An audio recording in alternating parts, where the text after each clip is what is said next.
Welcome to the 27th session of Progenesis Academy webinar series. Today we are very fortunate to have a great panel of experts in IVF. Today's sessions in memory of Justice Ruth Ginsburg of the Supreme Court. Ruth said one time, women belong to all places where decisions are being made.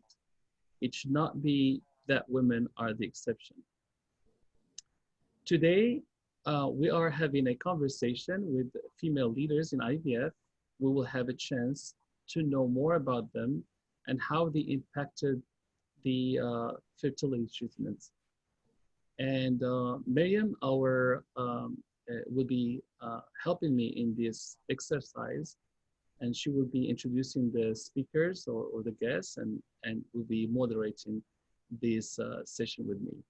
I would like to thank all of you for attending or for coming into the session. Thank you so much. Miriam, the floor is yours. Thank you. I wanted to start off by introducing all of our panelists today, starting off with Dr. Angie Beltsos. She's the CEO and Chief Medical Officer at VIOS Fertility Institute. She's also the executive chairperson for the MRSI. It's an international conference of fertility experts. And she's also the RAI Division Education Director for the obstetrics and gynecology residency programs at various different institutions. Next up, we have Staci. She's the CEO and founder of Family Source Consultants, a leader in third-party reproduction that offers both egg donation and gestational surrogacy. And she's also contributed to the field of reproductive health for over 16 years. Next up is Carolyn Curchoe. She's a reproductive biologist practicing clinical embryology. She's also board certified technical supervisor and the founder of Art Compass, an IVF lab management and fertility software. And last but not least is Barbara Collura. She is the president and CEO of Resolve, the National Infertility Association. She's worked with the World Health Organization, ACOG, and several other organizations on infertility definitions and clinical guidelines, and also received the Distinguished Service Award from the American Society for Reproductive Medicine. So thank you all for joining us and for contributing so much to the field of reproductive health. I think what makes this panel so interesting is that you have all contributed in different ways and added different elements to this field.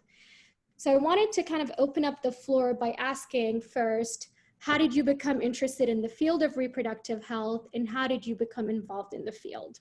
And if we can start off with maybe Dr. Beltsos and then we can switch off after. When I started medical school, I thought that the field of neurology was so fascinating because there were so many things that we don't understand. And I thought that would be a really cool way to take my medical career. And then I walked by this door and it said IVF lab. And I was like, what? They make babies in there? Like, that's amazing. And I was like, drawn to it immediately, just even the concept of it. And so from that moment, literally, I decided I wanted to be a reproductive endocrinologist. And I feel like it's techy, so there's a lot of application of forward-thinking innovation. It has also a lot of business flair, which I enjoy. And really being able to touch people's lives in such a unique way to help them have their family is a great high and so much fun. So those are what got me at least started in the field of fertility care. Yeah, that's great. And how long have you been a reproductive endocrinologist for? Oh, let's see, about, let's see, that would be a long time. 97 is, well, when things really started cooking after I graduated from my fellowship. Oh, that's great. Staci, what about you? Yeah, so I began really researching the entire reproductive world when my husband and I actually, we were in need of a gestational carrier ourselves. And oh my goodness, this was almost 17 years ago. And, back then things were really quite different. So, just the more I really researched, being in Illinois, the gestational surrogacy law had passed shortly after that. So it just seemed like it was a really great opportunity. Our son was born in 2005 and the agency opened in 2007. So it was just 2 years, shy of that. And, I just felt that, especially in the state of Illinois, there weren't many surrogacy and egg donor agencies that existed. And there really still aren't in Illinois. And the ones that did exist, they're amazing as well. And they're still here. And that I just feel that, especially now with the topic of our webinar, that it's just supporting the women in this industry and the other agencies and it's just grown. And so I just really it was just such a passionate industry for myself, and to be able to watch it grow over the past, oh goodness, so many years, almost 17 years since I've been in it. So like Dr. Beltsos said, it just, it just becomes a love, and it's just something that really is near and dear. So, and on the flip side of that as well, I've also been an egg donor myself twice. So my husband, like I said, we utilized a surrogate to grow our families, but on the flip side of that, I also was an egg donor it was a known egg donation for the same family. So it's just been a really, like I said, a very dear opportunity, and it's just, every day is amazing to be able to help so many people. Yeah, definitely. What about you, Barbara? How did you get involved in the field? Well, I went through infertility, and my husband and I sought out the services of Resolve while we were going through our own journey. And I actually hit a really low point from an emotional perspective and really needed some help. And I found a therapist who, lo and behold, had an expertise in infertility. So she totally got my journey and what I was going through. And actually, she really encouraged me to seek out Resolve and to connect with other people, which I did. I live here in the Washington, D.C. area. And I availed myself of kind of all the services that Resolve has to offer. And then I really got in a good place with our journey, and we chose to build our family through adoption. And I started volunteering for Resolve. And then in 2004, the organization moved its national headquarters from Massachusetts, where it had been for like 35 years. They moved to the Washington, D.C. area to be closer to policy and NIH. And I got a phone call from the executive director, and they said, hey, do you want to come in and interview for one of our positions? And at the time, when I joined the staff, which was 2004, so listening to Staci and Angie talk about 16, 17 plus, years. And so anyway, I joined the staff in 2004. So it's been 16 years. And then in 2007, I moved into the role of the president and CEO. So I come at this as a patient advocate, as a patient myself. Many people in this field also have that same field. I did have some nonprofit expertise, but I'm always sort of the fish out of water. I don't have a medical background. I just feel that my gift is more on the patient advocacy side, and so that's what I bring to the table and running this organization. Thank you for all that you do. What about you, Carol? So I have a PhD in the physiology of reproduction. I earned that in 2006 from the University of Connecticut, where we cloned cattle. So you have to know how to do regular reproduction in order to clone something. But we were cloning livestock with a purpose. So we were trying to improve herds of livestock very quickly. And you can't do that through regular recombination of genetics, because every time you do, you dilute the genes by half. So it's much easier to improve a herd of livestock by making a clone of some animal that's high producing. So that was the first project that I worked on. And then from there, I got into different projects in reproduction. Like I worked on a set of genes called imprinted genes. Imprinted genes are what prevent us from putting the DNA from two different eggs together. So we always have to have one male source of DNA and one female source of DNA. And imprinted genes are the reason why. So that really fed my passion for like LGBTQ advocacy and awareness, and trying to do something in my field for the advancement of that.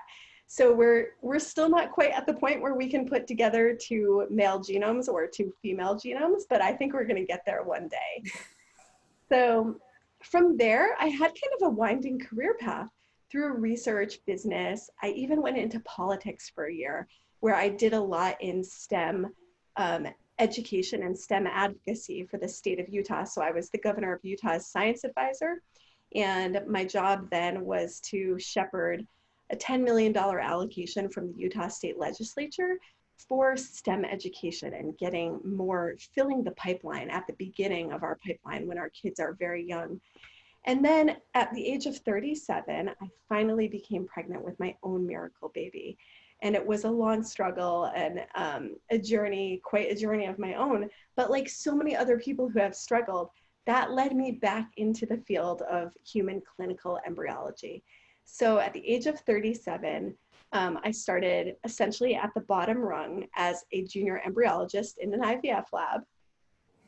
And as I started doing that, I realized there was no good way to get trained as an embryologist, except for by sitting at the elbow of a senior embryologist and trying to absorb all that knowledge through osmosis. And senior embryologists are always really busy with their humongous clinical workload.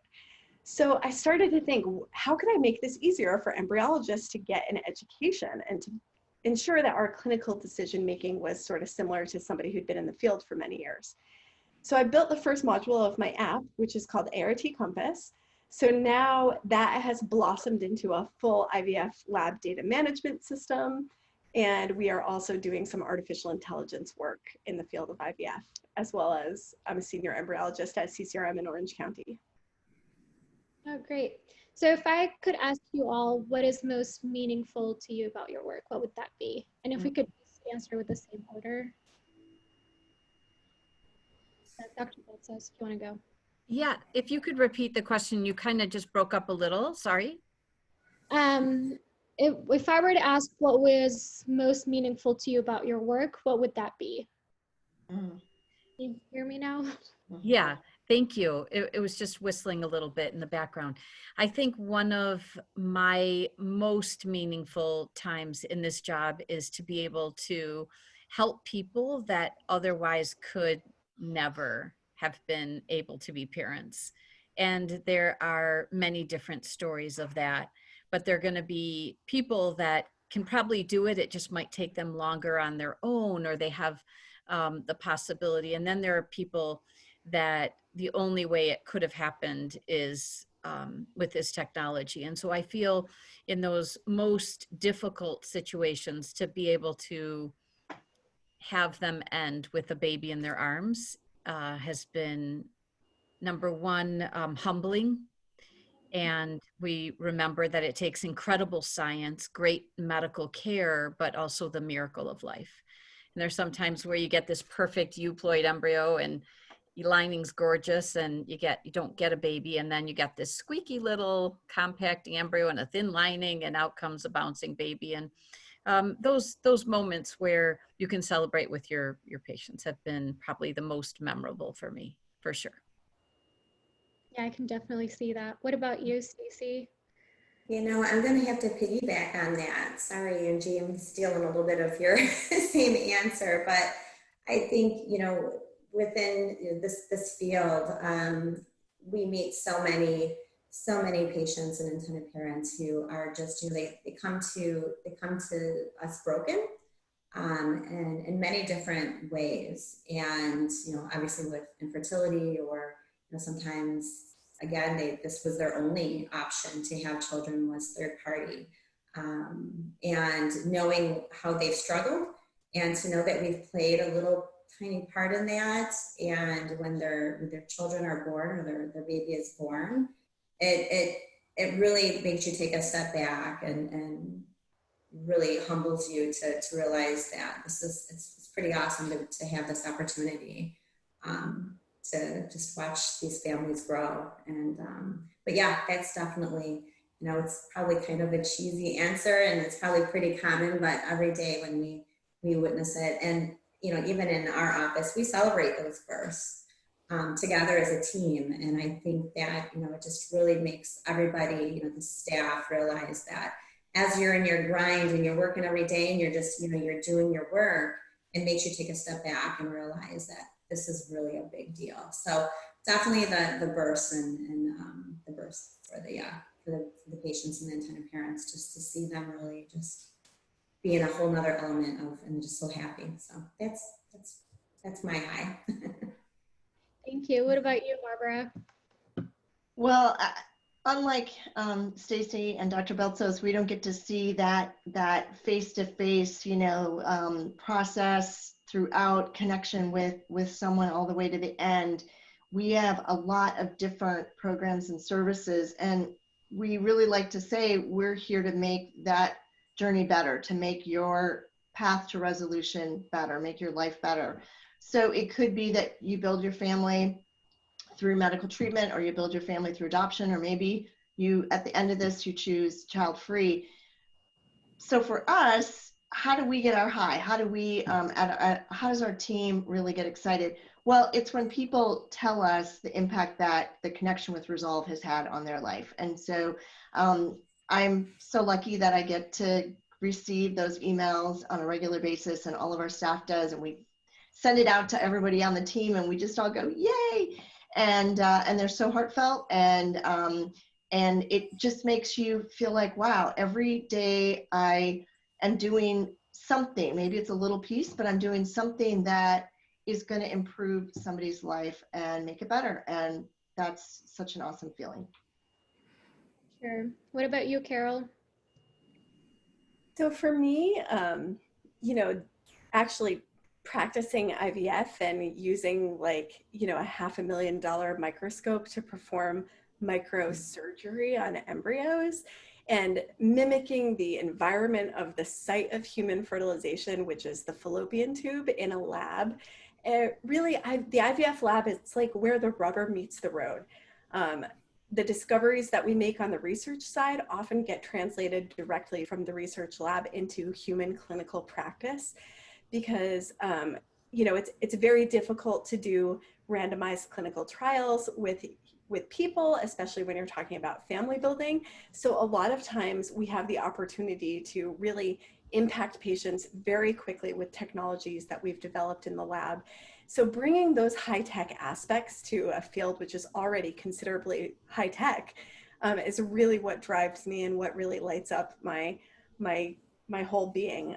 So right now I'm working on a number of artificial intelligence projects, and we are hoping to implement AI systems into increasing success rates for patients having IVF. And that is like really the cutting, like bleeding edge of IVF research right now. Fantastic. Yeah, I have a question for you guys, and I'm gonna start with you, Barbara. You have helped with insurance, push for insurance state law in Illinois and Colorado, and also helped in legalizing, you know, surrogacy in New York.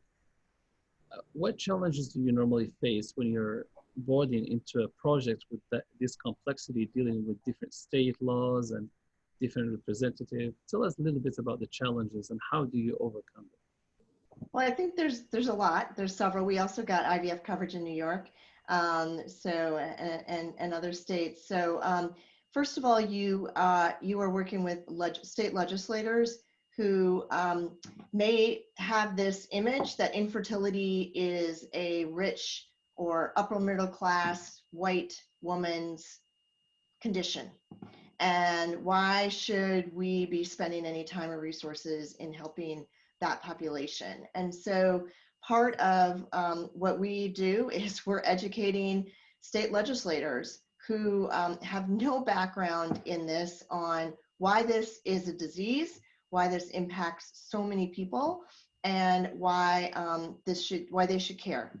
And so you have to have that initial conversation and really get to the point where you have some champions and you get people believing that this is something that they're willing to fight for. And then on the flip side, we have to empower and motivate people, men, women, professionals, patient advocates, family members to advocate. It does no good for me to go to Albany, New York all the time, although I did. New Yorkers need to go to Albany, New York. So how do I motivate and how do we empower people so that they get out of their comfort zone and they say, gosh, this is important. I need to show up at the state capitol and I need to make a difference. And so you have to get people in a very different state of mind. As you know, most people with infertility, they're not really shouting it from the rooftops that they have infertility. Now I'm asking them to get out of their house, go to the state capitol, and talk to legislators about something that's very personal and private, and to advocate for their entire community. So it's challenging. We luckily more and more people are willing to come out and advocate.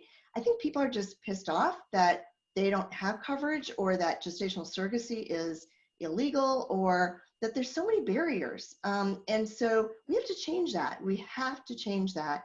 And we have to tear down these impressions and these myths that infertility is only afflicting, wealthy white women, which is what they hear and think.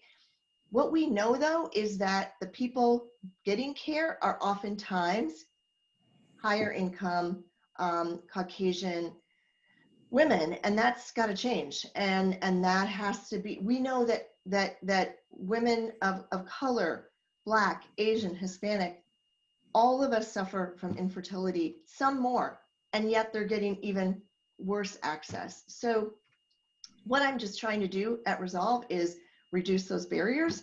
But advocating, doing legislative advocacy is really hard when you think about those two audiences that I'm trying to motivate and change, whether it's the patient and provider or the legislator. Can I ask a question for you, Barb, in relation to that?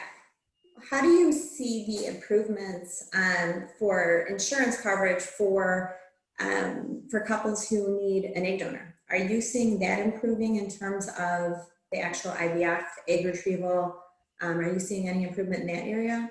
We a lot of times when you think about legislative advocacy, whatever the issue is, you kind of have to decide, are you going for, everything, or are you going to kind of go on an incremental basis?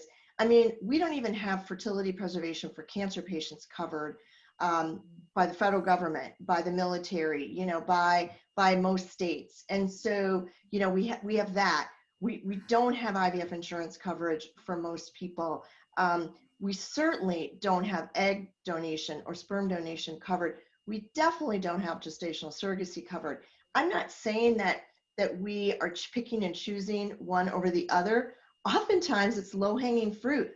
For example, the state of Texas, we're probably not going to get an IVF insurance law passed, but we are probably going to have a better chance of getting an fertility preservation for cancer patients passed there. So maybe we start with that and get a leg in and then build on that. Other states, it might be the opposite. So Staci, it's there's so much work to do, and I see that happening more in the employer realm than in the state legislative realm, given the makeup of state legislators mostly across the country and governors. So each state's different, and we're going to approach it as such and try and get whatever we can, and then work to grow that.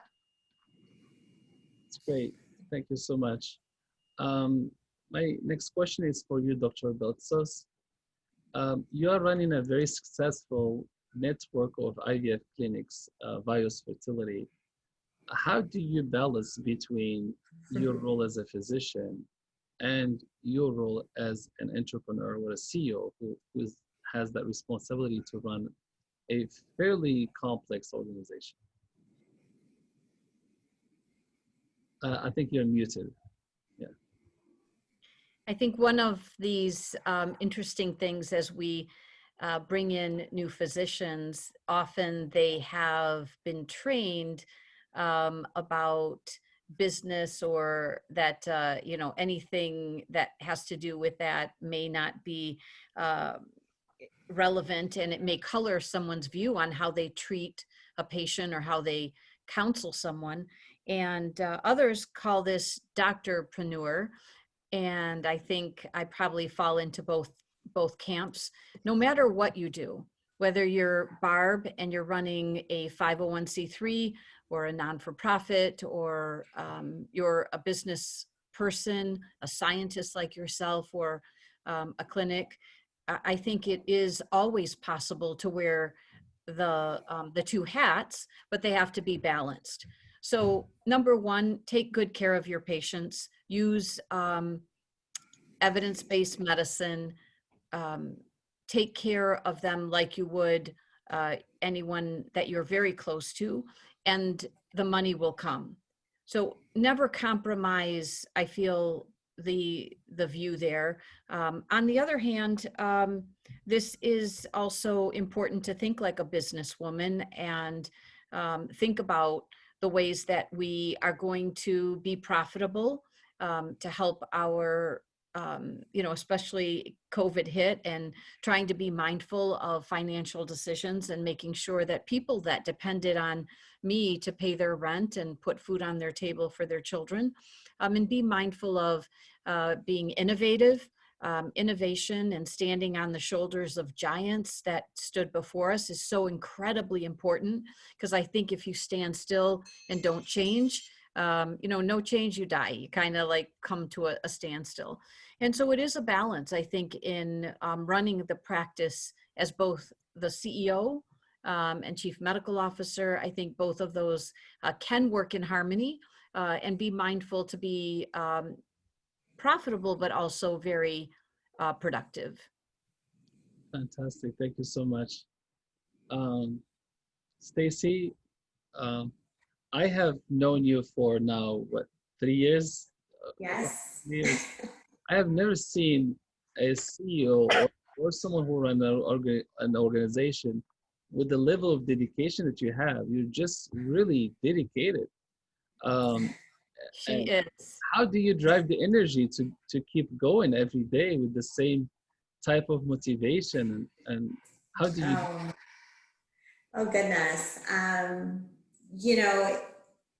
think it really comes down to a few things. Accountability. Same as what Dr. Beltsos, had mentioned as well, that, I have an amazing staff, and yes, I do work quite a bit, but, my staff that I have, they are just so talented themselves that it allows me to really, work more, if that makes any sense, because it makes me want to just continue to improve and grow. And when you have a passion for something in life, whatever that is, you really don't ever stop thinking about it. And that, Nabil, we've talked about that, where you just never stop working. And I wake up first thing in the morning, and all I think about work and how I can, scale our company, and definitely, as a businesswoman, yes, it is about balance, as what Dr. Beltsos says, and I want to do it all. And I wish there were more hours in the day, but really I have to. It's really about the balance, for sure. In terms of running the business, I oversee the entire team that we have of 25 amazing staff members that I know they put their hearts and soul into it. So I feel that you have to be a leader, you really have to lead, and you have to lead, with that compassion of what you're doing, and you have to just get in there and work too. And that's just something I love to do. And, going back to, working directly with our clients, and that's just something I never want to stop doing. So even though, yes, you have to put on the business hat and manage the staff and the team, I still have that connection with our intended parents and with the surrogates and the donors. And so when you have that, it just really makes you want to do your best, because you want to do your best not only for the company, but for the clients and for the patients. So, you know, as I don't really see it so much as work. I see it as this is just my life. So, Yeah. yeah. No, that's great. That's great. And you have such a good personality.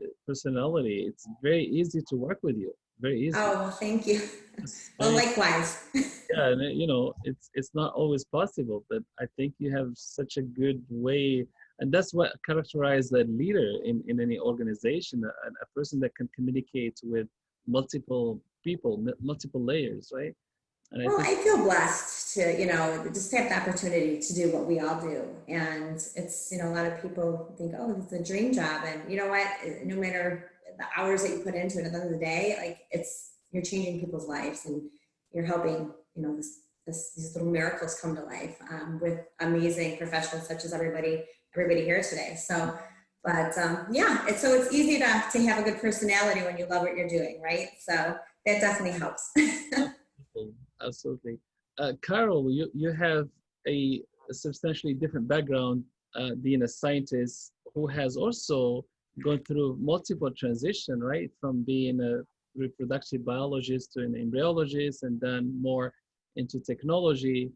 And I admire you for taking those, you know, really radical changes in some ways, in career-wise. Um, Tell us, what is the promise of artificial intelligence? What drives you to have such a compassion for that field of technology? So, you know, the amazing thing about IVF is when it works. But the reality is that 2/3 of all IVF cycles worldwide still fail our patients. And on top of that, we know that certain groups have worse outcomes when they can access IVF. So really, you know, I think for me, it's just a natural extension of what I'm doing every day in the IVF lab, because I want to be a better embryologist. I'm constantly looking at my own statistics, my practice statistics, and that was how I developed the technology to take a look at those things.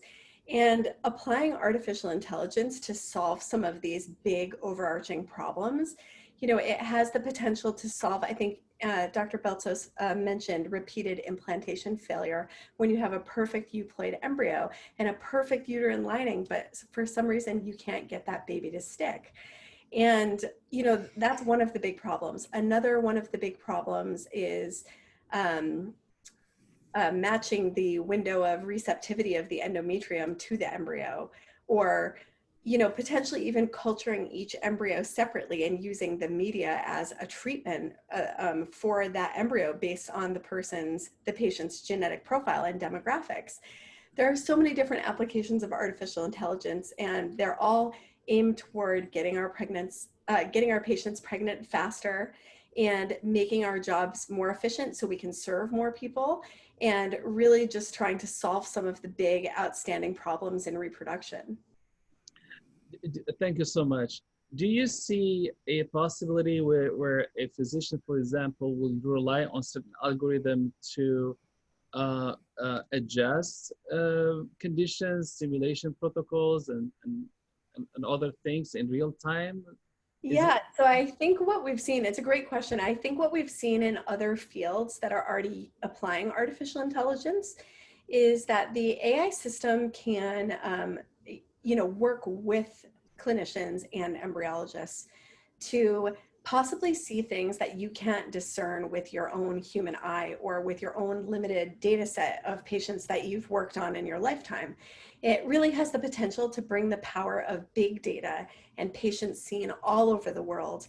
And that is to say, if we can get together worldwide and share data and share outcomes and share demographics and embryo images and images of uterine linings and follicle scans and PGT results, and all of this needs to really be able to come together in a big data set. So there are certain folks who are working on that problem. How do we put all this big data together, do it to protect our patients' privacy, and do it in a way where we can really drive outcomes for patients? And then there are other people like myself who are working more on the algorithm side. How can we get the computer science architecture to catch up and help us with the prognosis, diagnosis, tailoring stem cycles, tailoring treatment plans for embryos, or even being able to tell if an embryo is euploid with an artificial intelligence system. Thank you. That's wonderful. Thank you so much. Miriam? Yeah, I'm just going to switch gears a little bit. As many of you may know, infertility affects both women and men equally. However, there does seem to be an added burden on females, both psychologically and socially. And in addition to that, women are the ones that are primarily burdened with fertility treatments. So what are your thoughts on this? And then my other question is, how can we change this perception that infertility is mostly due to female factors? Well, I don't know where you want it, if it's okay if I jump in. One of the other things that we also see, especially at Resolve, is that the people who are gathering health information and accessing health information are women. When we do any kind of survey, any kind of constituent data at Resolve, and this has been going on for years, it's like 98% female are the ones who are accessing our content and seeking out information. We did a study with the CDC. It's been 10 years now or so, and I had to talk to men about how they access health information on infertility. I couldn't even get the men to come to the phone. So, the female partner's on the phone and she's like, so where do you go to get your information? I don't know, you do it. So now I'm that was a real story, and I'm generalizing because that's not the case with every single man. But that's the other thing with infertility, is that we see the people who are accessing all that health information, going to the webinars, reading the articles, are women. And our support groups, we have over 200 support groups. Pre-COVID, they were meeting in person every month. So this is that emotional support, Miriam, that you were just talking about. All of them are women. Some are couples, but they're very few. And some, they might have the male partner come twice a year for a special occasion. But the majority of those support groups are women. And so why is that? Why are we a field that isn't getting to the men? And I go to a lot, as I'm sure we all do, we go to a lot of these medical conferences. I go to a lot of meetings, and the urologists are in the back of the room going, what about the guy? What about the guy? And I would love to have more men equally gaining information and learning and getting support. I think it would just be transformational for everyone, and we're just not there yet. And so I'm bringing up more problems than solutions, but I know that it is real and it is systemic in our field, and we haven't figured out how to make it more open to men. Yeah, do any of you have any additional comments? I wanted to add to, Go ahead. Go ahead. Go figure, the Chicago girls, right? I just wanted to add to that really quick. That is really interesting. And we've noticed that trend as well. And within our agency. And earlier this year, we started a monthly webinar support group for all the intended parents within our agency. And we really have been trying to push more male oriented topics. And I'm really pleased how many of our intended fathers, if you will, actually join these. And it's just been, it's been really pretty, enlightening to see that, because, as Barbara said, it's that you have to shout at them, like, get involved, and because they're suffering too. And I think just the awareness, it needs to happen, so across the board. But I've been really pleased how many of our intended fathers are actually joining these. You know, sometimes they'll shut their camera off and they'll listen, but we're glad that they're there. So I think that's been, you know, little baby steps. But I think the more we talk about it, the more we encourage it, I think, you know, it has to improve for sure. Yeah, Dr.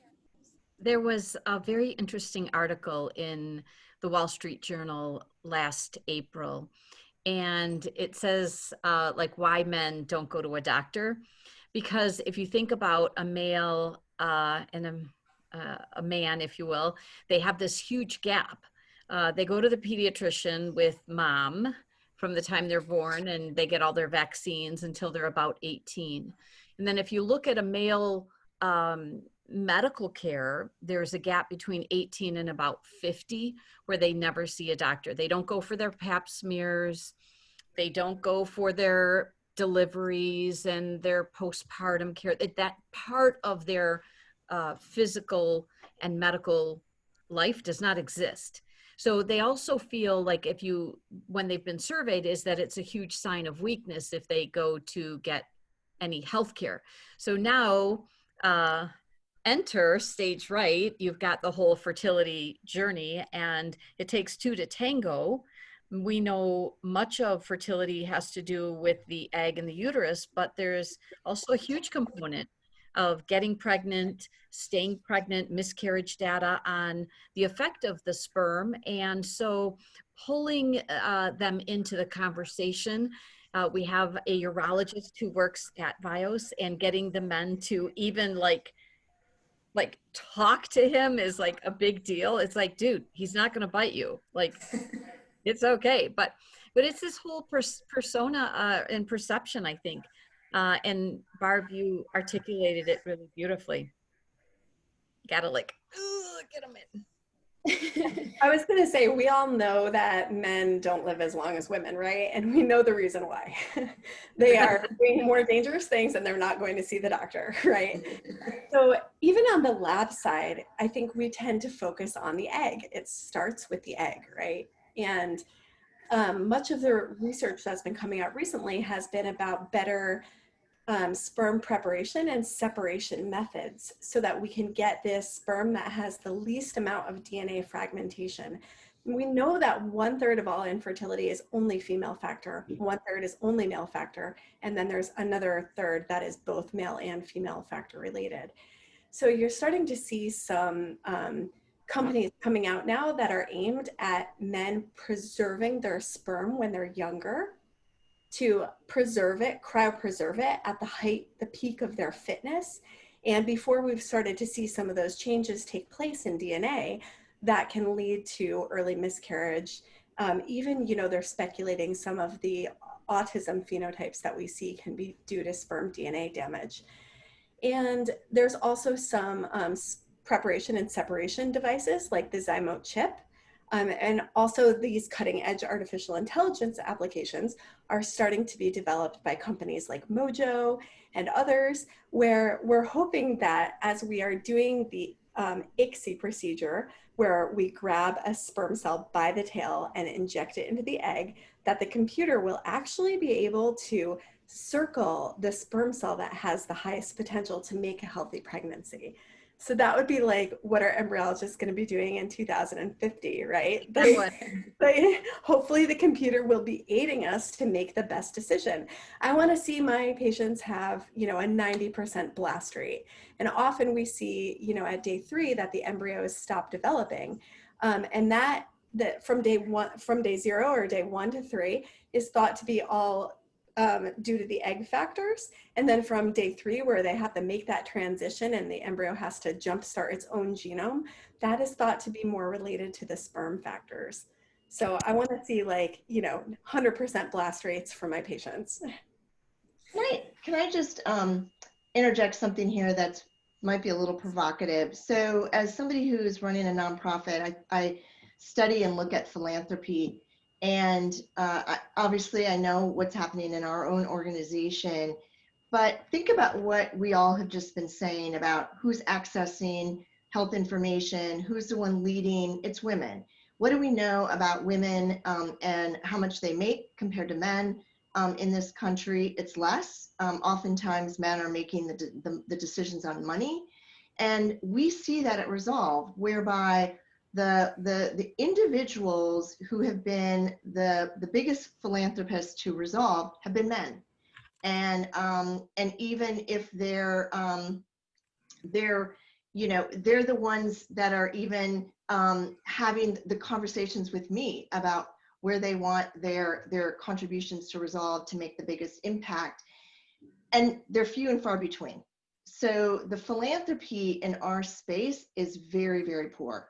And I'm not just speaking for Resolve, I'm talking about all the nonprofits in our space. Resolve is the largest, and we're very small given the number of people in the United States impacted by infertility and who struggle to have a family. So I say that as a point that we need to also empower these women to advocate and to raise their voice, and then to have a say in those philanthropic charitable decisions that are made within their families, and what's going to be impactful and important to them. So I'm not trying to say that we've suffered because we serve women. We serve everybody, but from a philanthropic perspective, it's really interesting to see that dynamic and how those decisions are made in a relationship where there's a man and a woman.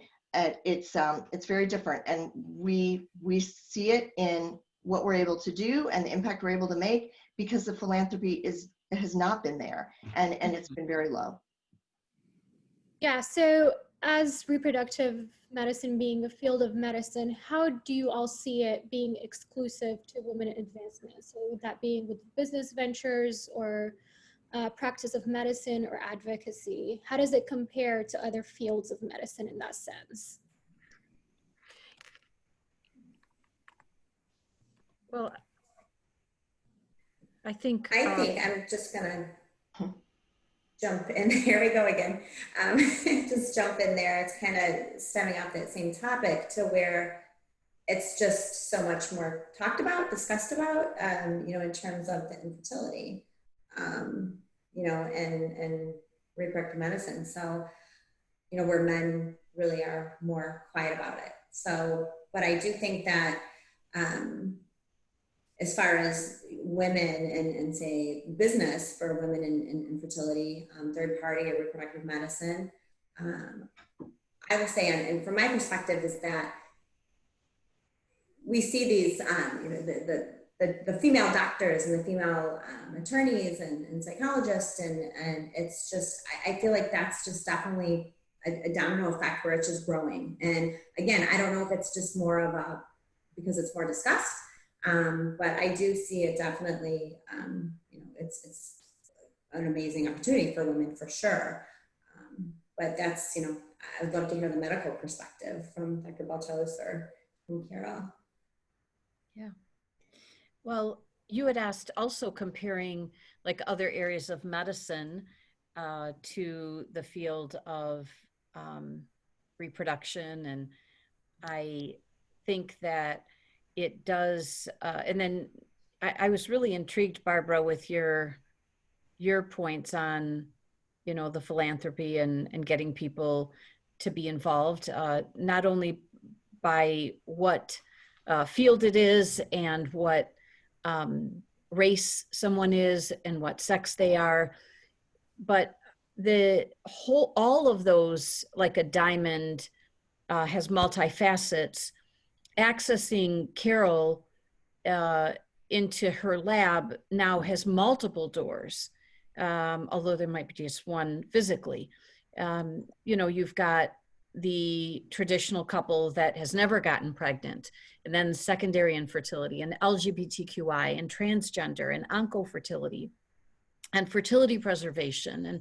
And so what we see is now a very underserved group of customers / patients when you compare us to oncology, for example, and the amount, you know, listen to David Sable about where we really should be By 2025, we should be doing about 1 million cycles in the United States and about 10 million cycles in the world. And that's a few years away when we're like 1/4 of that at the moment. And really, how do you do that? Are some of the provocative questions that you've been asking today: access to care, knowledge that it's possible, a different type of patient that gets treated. And so I think there are, this is a brave new world, but I think with the next generation of fertility experts, in 1978, we had Louise Brown, but I think as the first wave of fertility experts is now kind of retiring, and you have a new group of physicians coming in, and you have innovation, including bringing in artificial intelligence and robotics and RFID coding, and those types of technology are really going to, again, revolutionize this next 5 to 10 years. It's going to be a very different space. Yeah, and we all know that who gets to reproduce and how and when is highly politicized in our country. And we also know that we are probably going to have some big battles coming up here. There are definitely a number of federal laws that protect what we do as an industry. And we rely on a lot of those types of procedures to care, for our patients, as I'm sure the MDs here can attest to. So really, whenever a woman can take control of her own fertility narrative and plan her family, not be forced into, a mindset of the first time I have sexual intercourse, I'm going to fall pregnant. She knows how to avoid some types of infertility by knowing how to avoid chlamydia and gonorrhea and all of these types of STIs, which cause infertility early. So it really is a multifaceted diamond. And we need to be tackling the causes of infertility and, really a woman's fertility narrative in this country for many years to come. I think there are certain bills, that really could threaten what we do, like personhood bills and anything that has to do with restricting, the culture or storage or discarding of embryos. And, I really strongly feel like those are decisions that need to stay between women and their physicians. Yeah. Dr. Beltsos, do you see, what's the ratio that you think of reproductive endocrinologists being male to female? Well, one of the questions was, what are we seeing, and why are there seemingly maybe more women in running fertility clinics in the US compared to other countries? What we saw, and when I was a resident, I was the first class in the early 90s of all women OBGYN residents. Prior to that, it was almost always all men. And, and as that, started to continue around the country, most OBGYN residents are female. And then what you get is that same kind of denominator applying for fellowships, is that most fellowship applicants, though it changes a little bit in regards to ratio of who applies to fellowships. So, and how does that play out in the field? Well, you've got a little, we've broken that glass ceiling a little bit. There's that. There is that women like to be cared for by women providers, when we talk about gynecology.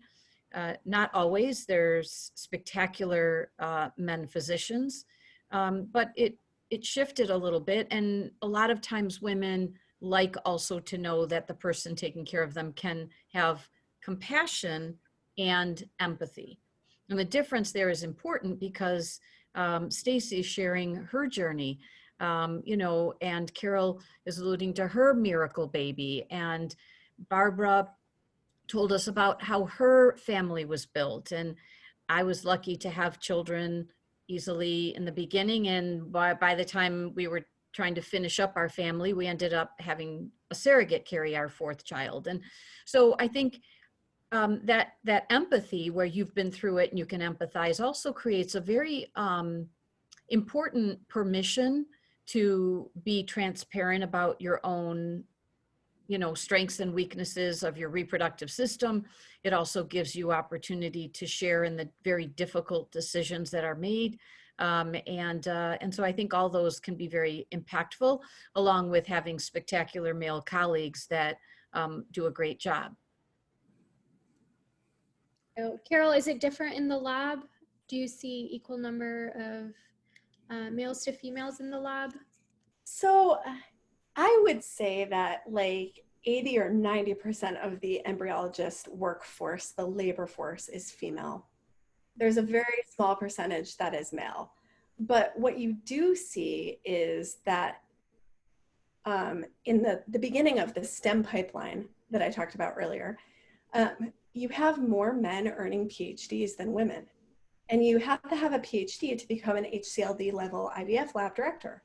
So even though we have, a workforce that is highly female, you still see that more of the HCLD IVF lab directors are male.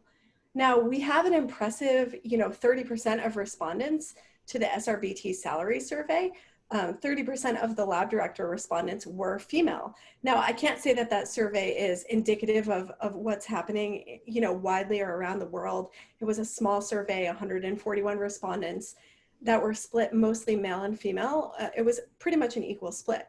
But what you see when you analyze the data is that 80% of the embryologists are women. And then if that was truly reflected in the IVF lab directorship, you would see 80% of the lab directors being women. Yeah, I think you're right. I think that's what we see in the US. Absolutely right. We are getting close to the end of this conversation. I really enjoyed listening to your perspective and your experience. It has been a great pleasure to know a little bit more of what you do. I'm going to give you guys a few minutes to introduce your practice the same way we do it in every webinar, and tell us what you do for patients, and then we'll wrap up the conversation. And I'll start with you, Barbara, and then we go in the same direction.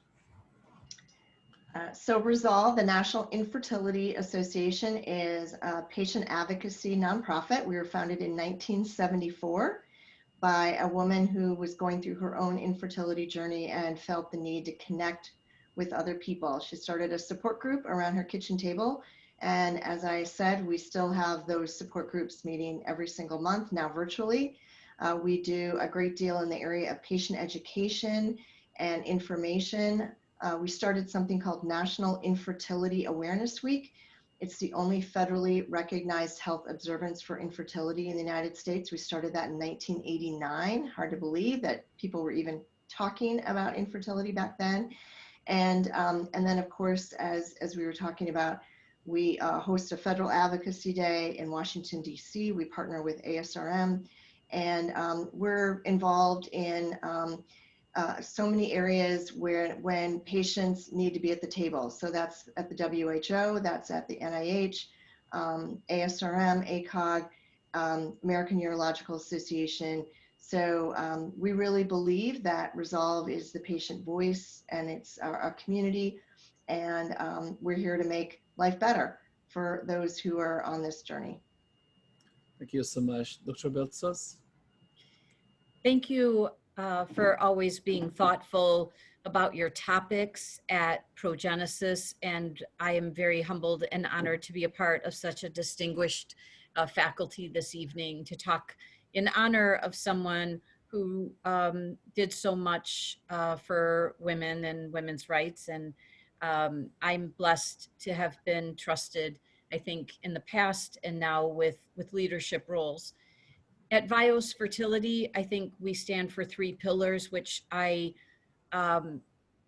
take very seriously and to heart. The first one is we obsess about the patient journey and experience. We believe that we must be brave and move forward with innovation. And although sometimes that can be scary, and exciting. We do it responsibly, but innovation is the next, pushing that envelope. And as I mentioned before, standing on the shoulders of giants. And finally, there is nothing more powerful than the people around me and our team. So teamwork, low silos, high teamwork, check your ego at the door, and all the initials after our names, and help this family become parents. So Thank you so much. thank you. So today I'm representing ART Compass. We are the first laboratory information management system that is integrating artificial intelligence systems agnostically into IVF labs. So we do all kinds of things from embryologist continuing education and managing patient data, delivering the embryo images and PGT results to the patient, to the physician, to the clinic administrators, basically getting everybody onto literally the same page during the lab portion of their IVF journey.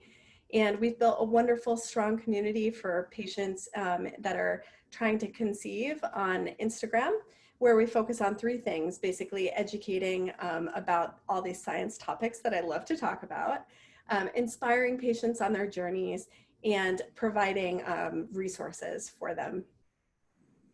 Thank you so much. Staci? Thank you so much as well for having me and to be a part of these lovely women, amazing women. So as mentioned earlier, I'm the CEO and founder of Family Source Consultants, where we opened the doors almost 14 years ago in Chicago. So we started out here in Illinois, and we have over the years have branched out to several different locations in Dallas, as well as San Diego area, as well as Miami. I'm excited that we've recently just expanded to DC, just very recently. So we really plan to do a lot there, Barbara. So hopefully we'll connect a lot more. I'm so excited to get back out and see people again. And then we have a lot of coals on the fire to just continue growth. And we really advocate for infertility, obviously women, men, LGBT, and just all around fertility support. As I had mentioned earlier, we've started amazing monthly webinar support groups that have just been so successful, and we're just seeing those grow. And those are offered to our intended parents within our own agency. So I'm just seeing that involvement. So it really, it makes me think of you, Barbara, just to see that support, and we always obviously connect them with Resolve as well. And I just feel that as much support that we can offer, the better. And I do have to always include my awesome staff, who literally without them, we wouldn't be here. But about 75% of our staff have gone through this process in one way, shape, or form, whether they've been a surrogate, a donor, intended parent needing a surrogate, or maybe they need a donor, have been a donor.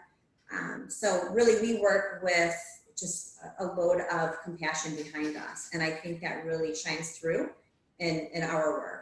So that's obviously been the key to, I think, our success is just having, like I said, that compassion. Thank you so much.